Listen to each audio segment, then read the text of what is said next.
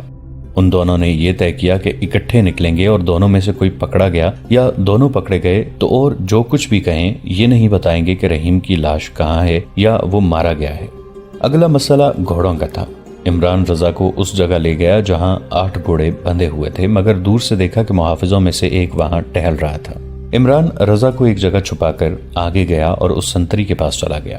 اس سے پوچھا کہ آج اسے پہرا دینے کی کیا ضرورت پیش آ گئی ہے۔ سنتری عمران کو جان گنتھر کے نام سے اچھی طرح جانتا تھا اور بڑے پادری کے خصوصی خادم کی حیثیت سے اس کا احترام بھی کرتا تھا۔ اس نے عمران کو بتایا کہ آج ایک مسلمان جاسوس پکڑا گیا تھا، وہ کسی لڑکی کو قتل کر کے فرار ہو گیا ہے، اس لیے حکم آیا ہے کہ ہوشیار رہا جائے۔ اس سنتری کی موجودگی میں گھوڑے کھولنا ممکن نہیں تھا۔ عمران نے اسے باتوں میں لگا لیا اور پیچھے ہو کر اس کی گردن بازو کے گھیرے میں لے لی۔ سنتری کا دم گھٹنے لگا۔ عمران نے اس کے پہلو سے خنجر نما تلوار کھینچ لی اور اس کے پیٹ میں گھونپ دی۔ مرنے تک اس کی گردن بازو کے شکنجے میں دبائی رکھی۔ اسے مار کر عمران نے رضا کو بلا لیا، 2 گھوڑوں پر زینے ڈالی اور سوار ہو گئے۔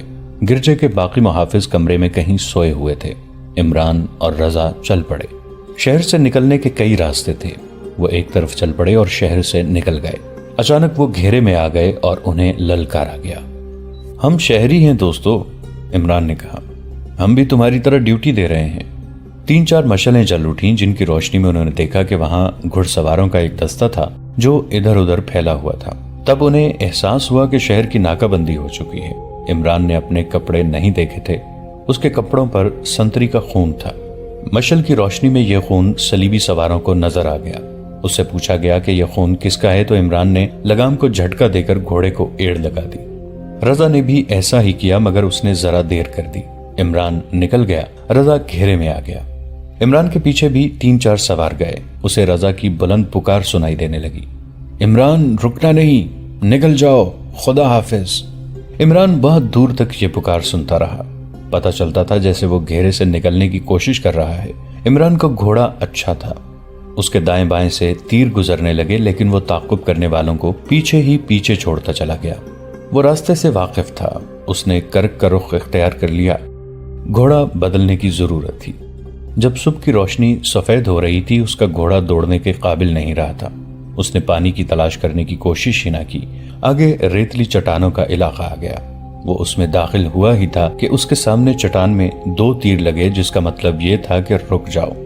وہ رک گیا اور یہ دیکھ کر اس کی جان میں جان آئی کہ اسے روکنے والے اس کی اپنی فوج کے آدمی تھے۔ اسے اپنے کمانڈر کے پاس لے گئے۔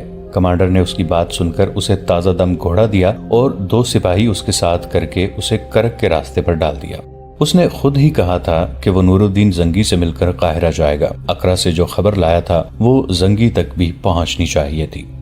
عمران جب کرک کے قلعے میں نور الدین زنگی کے سامنے بیٹھا اپنی کہانی سنا رہا تھا، زنگی اسے ایسی نظروں سے دیکھ رہے تھے جیسے اس خوبرو جوان کو دل میں بٹھا لینا چاہتے ہوں۔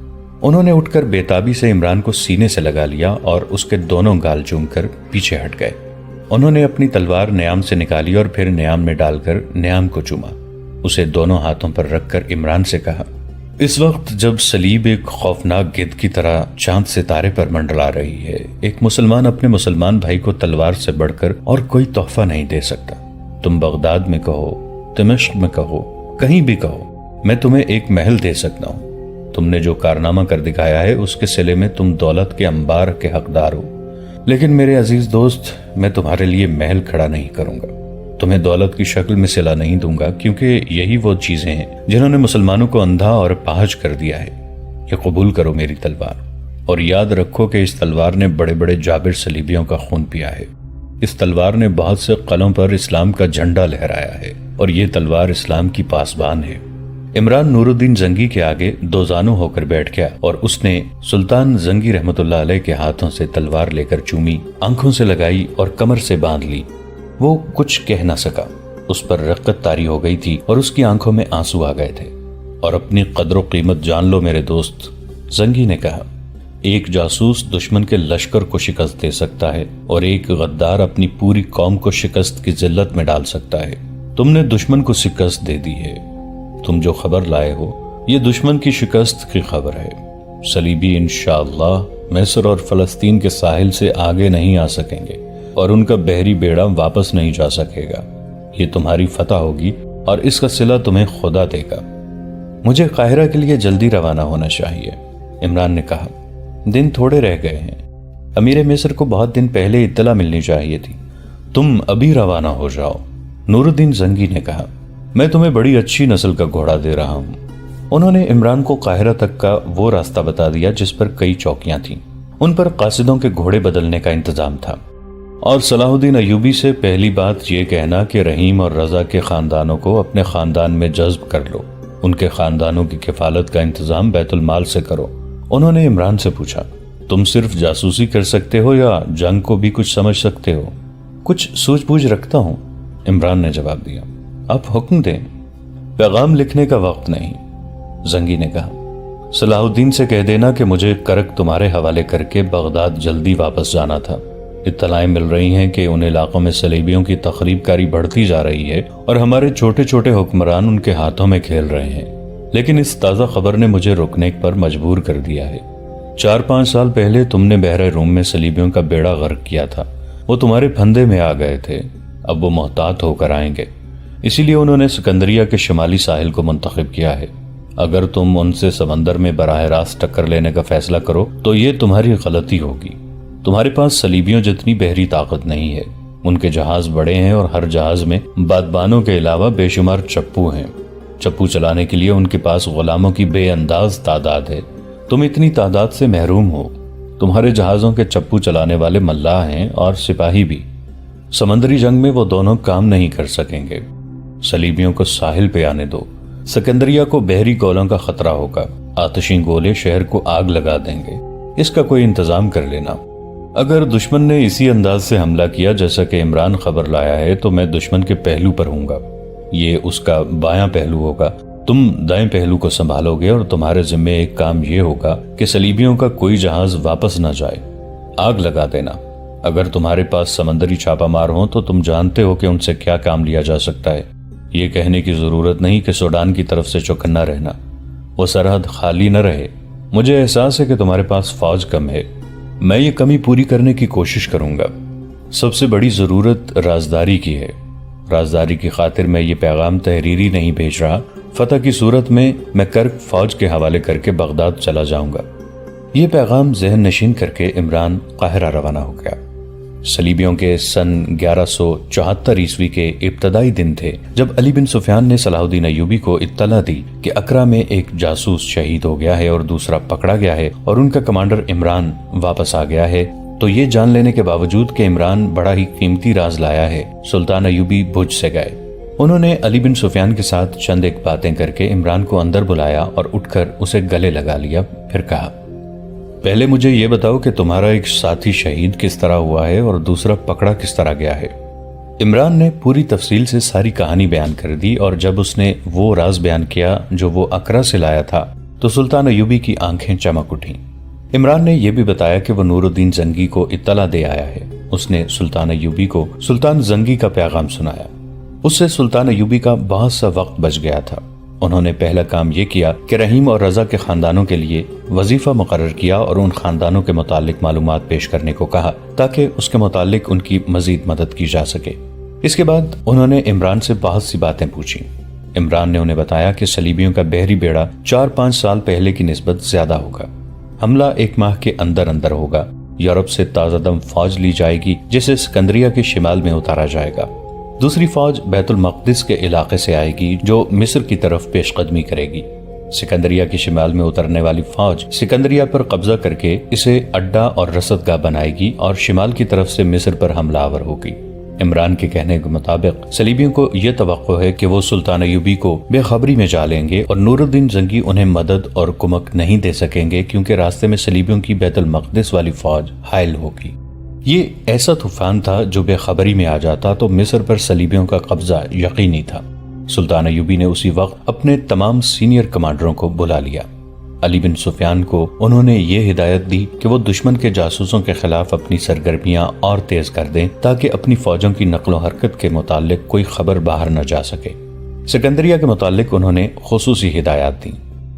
برطانیہ ابھی اس جنگ میں شریک نہیں ہونا چاہتا تھا۔ انگریزوں کو غالباً یہ توقع تھی کہ کسی وقت وہ اکیلے ہی مسلمانوں کو شکست دے کر ان کے علاقوں پر قابض ہو جائیں گے، لیکن یورپ سب سے بڑے پادری کے کہنے پر انگریزوں نے صلیبیوں کو اپنے کچھ جنگی جہاز دے دیے تھے۔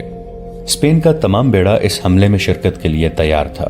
فرانس، جرمنی اور بیلجیم کے جہاز بھی آ گئے تھے اور اس متحدہ بیڑے میں یونان اور سسلی کی جنگی کشتیاں بھی شامل تھیں۔ رسد اور اسلحے کے لیے ماہی گیروں سے بادبانی کشتیاں لے لی گئی تھیں، ان میں بعض خاصی بڑی تھیں۔ اس بیڑے سے ان تمام ممالک سے تازہ دم فوج آ رہی تھی جس سے صلیب پر حلف لیا گیا تھا کہ فتح حاصل کیے بغیر واپس نہیں آئے گی۔ اگر صلاح الدین ایوبی نے ہمارا مقابلہ اپنے بحری بیڑے سے کیا تو اسے مصر جتنی قیمت دینی پڑے گی، فرانسیسی بحریہ کے کمانڈر نے کہا۔ ہم جانتے ہیں کہ اس کے بحری بیڑے کی کتنی کچھ طاقت ہے۔ وہ بحیرہ روم کے دوسرے کنارے پر ایک کانفرنس میں بیٹھ کر کہہ رہا تھا، صلاح الدین اور نور الدین خشکی پر لڑنے والے لوگ ہیں۔ ہمیں یہ توقع رکھنی چاہیے کہ اس حملے کی خبر مسلمانوں کو قبل از وقت نہیں ہوگی، اور صلاح الدین ایوبی کو اس وقت خبر ہوگی جب ہم قاہرہ کو محاصرے میں لے چکے ہوں گے۔ نور الدین زنگی اس کی مدد کے لیے نہیں پہنچ سکے گا اور ہمارا یہ حملہ فیصلہ کن ہوگا۔ میں ایک بار پھر کہتا ہوں کہ سوڈانیوں کو استعمال کرنا ضروری ہے، رینالٹ نے کہا۔ رینالٹ ایک مشہور صلیبی حکمران اور جنگجو تھا۔ اسے بیت المقدس کی طرف سے خشکی پر آنا اور حملہ کرنا تھا۔ وہ شروع سے زور دے رہا تھا کہ وہ مصر پر شمال اور مشرق سے حملہ کریں تو جنوب سے سوڈانی بھی مصر پر حملہ کر دیں گے۔ آپ پچھلے تجربوں کو بھول جاتے ہیں، اسلام کے سب سے بڑے دشمن فلپ آگسٹس نے کہا۔ 1169 میں ہم نے سوڈان کو بے دریغ مدد دی تھی اور اس توقع پر ہم نے سمندر سے حملہ کیا تھا کہ سوڈانی جنوب سے حملہ کریں گے اور صلاح الدین ایوبی کی فوج میں جو سوڈانی ہیں وہ بغاوت کر دیں گے، مگر انہوں نے کچھ بھی نہیں کیا۔ 2 سال بعد پھر انہیں مدد دی گئی، انہوں نے یہ بھی ضائع کر دی۔ اب کہ پھر انہوں نے ہمیں مایوس کیا ہے، ہم کیوں انہیں اپنے منصوبے میں شریک کریں؟ اگر مصر ہم نے اپنی طاقت سے لے لیا تو سوڈانی ہم سے حصہ مانگیں گے۔ آپ یہ بھول رہے ہیں کہ سوڈانیوں میں مسلمانوں کی تعداد کم نہیں۔ مسلمان پر بھروسہ کرنا غلطی ہے۔ اگر آپ سچے دل سے اسلام کا نام و نشان مٹانا چاہتے ہیں تو کسی مسلمان کو اپنا دوست نہ سمجھیں، انہیں خرید کر اپنا دوست ضرور بنائیں، لیکن دل میں ان کی دشمنی قائم رکھیں۔ آپ ٹھیک کہتے ہیں، ایک اور صلیبی بادشاہ نے کہا۔ آپ لوگوں نے فاطمیوں کو دوست بنایا، وہ صلاح الدین ایوبی کا دشمن ہوتے ہوئے بھی اسے قتل تک نہیں کر سکے۔ ہم نے انہیں بڑے بڑے قابل جاسوس اور تخریب کر دیے جو انہوں نے اپنی غلطیوں سے پکڑوا کر مروا دیے۔ اب ہم کسی پر بھروسہ نہیں کریں گے، ہمیں اپنی جنگی طاقت پر بھروسہ کرنا چاہیے اور اب ہم کامیاب ہوں گے۔ ان کی جنگی طاقت اتنی زیادہ تھی کہ وہ اس سے زیادہ تکبر کرنے میں حق بجانب تھے۔ بحری بیڑے کا تو کوئی حساب ہی نہ تھا۔ بیت المقدس کی طرف سے جو فوج آ رہی تھی وہ سمندر کی طرف سے آنے والی نفری سے دگنی تھی۔ یورپی مورخوں میں تعداد کے متعلق اختلاف پایا جاتا ہے۔ بعض نے تو اس حملے کا صلیبی جنگوں میں ذکر ہی نہیں کیا، جیسے اس کی کوئی اہمیت ہی نہیں تھی۔ اس حملے میں کم و بیش صلیبیوں کی 6 بادشاہیاں شامل تھیں۔ کچھ چھوٹے چھوٹے حکمران بھی تھے جو اپنی فوجیں لے آئے تھے۔ ان میں خامی یہ تھی کہ ان کی کمان متحدہ نہیں تھی۔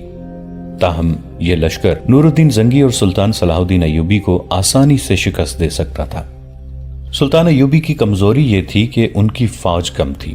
اس کے علاوہ مصر میں غداروں نے بدامنی پھیلا رکھی تھی اور سب سے بڑا خطرہ یہ تھا کہ سوڈانی بھی حملہ کر سکتے تھے۔ نور الدین زنگی کو بھی کچھ ایسی ہی دشواریوں کا سامنا تھا۔ دنیا اسلام چھوٹی چھوٹی ریاستوں میں بٹی ہوئی تھی اور یہ حکمران عیش و عشرت کے عادی ہو چکے تھے۔ صلیبیوں نے انہیں اپنے زیر اثر لے رکھا تھا، وہ آپس میں بھی پھٹے ہوئے تھے اور انہیں اسلام کی ناموس کا ذرہ بھر بھی احساس نہ تھا۔ سلطان ایوبی نے اپنے سینئر کمانڈروں کو بلا کر اپنی فوج کو 3 حصوں میں تقسیم کر دیا۔ ایک حصے کو انہوں نے سوڈان کی سرحد پر چلے جانے کو کہا۔ ان کے کمانڈر کو یہ ہدایت دی گئی کہ وہ سرحد سے خاصا پیچھے خیمہ زن رہے، لیکن فوج کو مختلف جگہوں پر اسی طرح متحرک رکھے کہ گرد اڑتی رہے اور یہ ظاہر ہو کہ فوج کی تعداد بے حساب ہے۔ سلطان ایوبی نے خصوصی حکم یہ دیا کہ کسی بھی وقت فوج آرام کی حالت میں نہ رہے۔ دوسرے حصے کو سکندریہ کی طرف کوچ کرنے کا حکم دے دیا گیا، لیکن اس ہدایت کے ساتھ کہ کوچ رات کو ہوگا اور تمام پڑاؤ دن کے وقت ہوں گے۔ اس کے کمانڈر کو بتایا گیا کہ اسے یہ حکم بعد میں ملے گا کہ اس کی منزل کیا ہے اور آخری خیمہ گاہ کہاں ہوگی۔ تیسرے حصے کو سلطان ایوبی نے اپنے ہاتھ میں رکھا۔ انہوں نے کسی بھی کمانڈر کو نہ بتایا کہ وہ یہ احکام کیوں دے رہے ہیں۔ یہ سب نے دیکھا کہ تمام تر منجنیقیں اس فوج کو دی گئی تھیں جو سکندریہ کی طرف جا رہی تھی۔ اس کے 7-8 روز بعد سلطان ایوبی قاہرہ میں نہیں تھے اور نور الدین زنگی کرک میں نہیں تھے۔ وہ دونوں سکندریہ کے مشرق میں گھوم پھر رہے تھے، مگر کوئی نہیں کہہ سکتا تھا کہ یہ دونوں کسی ملک کے حکمران اور فوجوں کے کمانڈر ہیں، اور یہ وہ دو انسان ہیں جو صلیبیوں کے لیے سراپا دہشت بنے ہوئے ہیں۔ وہ غریب سے 2 شتربان تھے جو معلوم نہیں کہاں سے آئے تھے اور کہاں جا رہے تھے۔ انہوں نے ساحل پر جا کر بحر روم کی وسعت کو نظروں سے بھانپا اور ناپا۔ وہ 3-4 دن میں دور دور گھوم گئے۔ سلطان ایوبی سکندریہ اور نور الدین زنگی کرک چلے گئے۔ سلطان ایوبی نے اپنے امیر البحر کو کچھ احکام دیے اور وہ چلے گئے۔ صلیبیوں کا بیڑا مکمل خاموشی اور رازداری سے آیا۔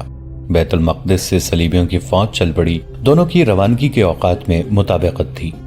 صلیبیوں نے بڑے اچھے موسم کا انتخاب کیا تھا۔ اس موسم میں سمندر خاموش رہتا تھا، تلاطم اور طوفان کا خطرہ نہیں ہوتا۔ صلیبی جہازوں کے کپتانوں کو مصر کا ساحل نظر آنے لگا، لیکن انہیں سلطان ایوبی کا کوئی جہاز نظر نہیں آ رہا تھا۔ سب سے اگلے جہاز کے کپتان نے سمندر میں ماہی گیروں کی ایک کشتی دیکھی۔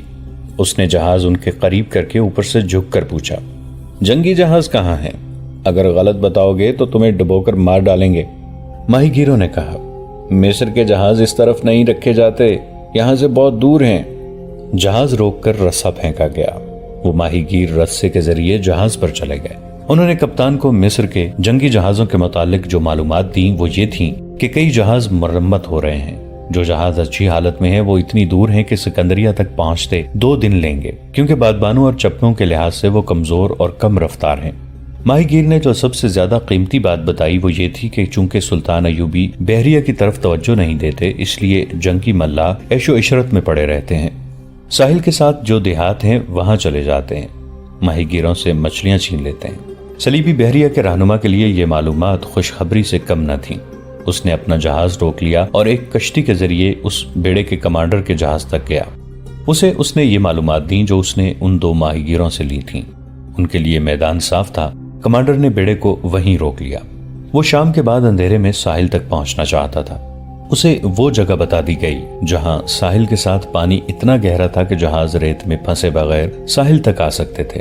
وہاں فوج کو آسانی سے اتارا جا سکتا تھا۔ سکندریہ کی بندرگاہ سے ایک کشتی کھلے سمندر کی طرف چلی گئی جو بظاہر ماہی گیروں کی تھی۔ ابھی سورج غروب نہیں ہوا تھا جب یہ کشتی بیڑے تک پہنچ گئی۔ کم و بیش 250 جنگی جہاز سمندر میں دور دور تک بکھرے ہوئے تھے۔ ماہی گیر اپنی کشتی کو بیڑے کے درمیان لے گئے اور پوچھ کر کمانڈر کے جہاز تک پہنچ گئے۔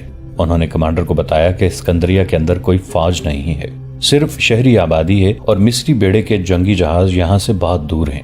یہ ماہی گیر مسلمانوں کے جاسوس تھے۔ رات کا پہلا پہر تھا جب اگلی صف کے جنگی جہاز ساحل کی طرف بڑھے۔ کسی دشواری کے بغیر ساحل پر لنگر انداز ہو گئے۔ پچھلی صف کے جہاز ان کے قریب عقب میں آئے اور لنگر ڈال دیے۔